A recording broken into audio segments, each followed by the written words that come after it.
So when there aren't a lot of special effects, it falls on the actors to provide a lot of the scares. Have you guys developed tricks of the trade? I don't know. I think when there's not a lot of effects, it makes it easier because you're actually, even though you know it's being pulled across the floor on a fishing line, you're seeing it's a little easier to react to.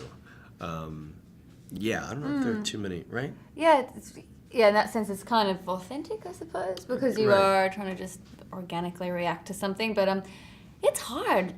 This kind of performance is a specific type because you are doing intense shots of. And you've just, it can be quite technical. Yeah, it's very heightened. Melodramatic. Yeah. You know? It's like, it can be tricky. Yeah. You know. All things relative. Exactly. Not to like. We're not doing brain surgery. Exactly. We're not, you know. You're both part of this like Blumhouse movement to bring back the traditional horror film in a genre overrun by gore. How does that feel? Great.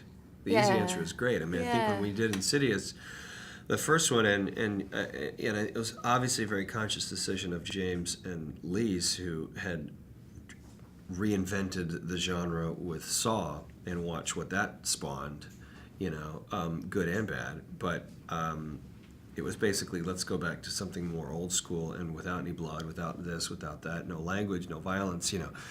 And so that's, I like that. I like not sort of pandering to the lowest common denominator of throwing in, you know, something gross just to think that scares people. I think that's ridiculous. Certainly that kind of violence. So, and this keeps in that same tradition, you know. I mean, I'm pretty violent in the movie, but You are. yeah, but there's no, but we blood still don't have the blood. Yeah, there's no gore or torture. The language, the nudity, violence, any of that stuff that usually makes things push the envelope. Well, one of the things I like most about the movie is it had such a sophisticated view of marriage. You know, like you guys are in a really difficult situation, and I think a lot of single people would be like, you should just leave, you know?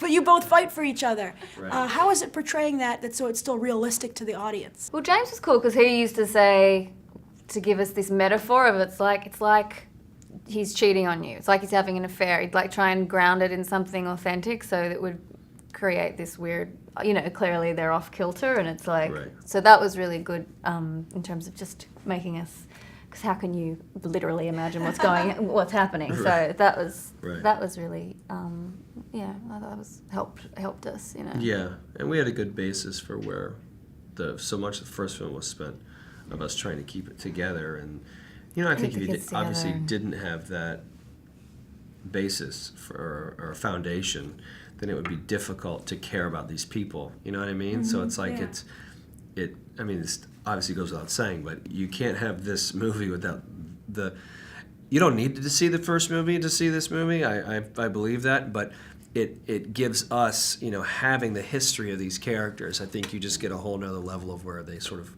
came from and, you know, and are able to go, and you see the lengths that they'll go for each other. The last thing I wanted to ask you is, I'm sure it's a very tense set. How do you make things fun? How do you lighten the mood sometimes? Gosh, well... She does a lot of magic tricks. Origami. And a lot of tap dancing. We have a daily lunchtime yoga. Yes. Yoga and meditation. Yes. She sings, she yodels. I'm doing some yodeling. Would you like to yodel for us? Just doing a little Australian national anthem singing. What is the Australian national anthem? I'll tell you later. Okay.